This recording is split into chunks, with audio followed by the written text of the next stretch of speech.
നമ്മുടെ നിയമസഭാ മന്ദിരത്തിൻ്റെ ഉള്ളിൽ നിന്നുകൊണ്ട് അദ്ദേഹം അങ്ങനെ പറയുമ്പോൾ തെറ്റാണെന്ന് പറയേണ്ടി വരികയാണത്. എന്നെ കൊണ്ട് പറയിപ്പിച്ചതാ, അല്ലാണ്ട് എനിക്ക് വിസിബിലിറ്റി കിട്ടാൻ വേണ്ടി പറഞ്ഞതല്ല ഞാനത്. യഥാർത്ഥത്തിൽ അദ്ദേഹത്തിന് SC/ST-കളുടെ അവകാശങ്ങളെ കുറിച്ചിട്ടൊന്നും അത്ര ധാരണ ഉണ്ടാവാൻ വഴിയില്ല.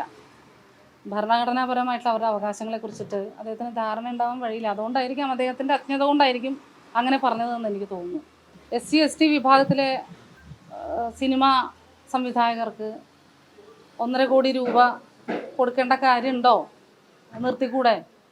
പിന്നെ 50 ലക്ഷം വെച്ച് കൊടുത്താൽ 3 സിനിമകളുണ്ടാകും. അത് വളരെ വിശാല മനസ്സോടുകൂടി പറയുന്ന പോലെയാണ് പറയണത്.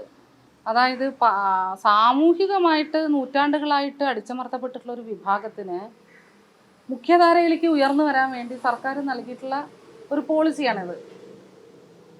ആ പോളിസീനെ തുരങ്കം വയ്ക്കുന്ന രീതിയിൽ അദ്ദേഹം അവിടെ, അതും നിയമസഭാ മന്ദിരത്തിൽ, അത് നിയമസഭാ മന്ദിരം എന്ന് പറഞ്ഞാൽ അധികാര കേന്ദ്രമാണ്.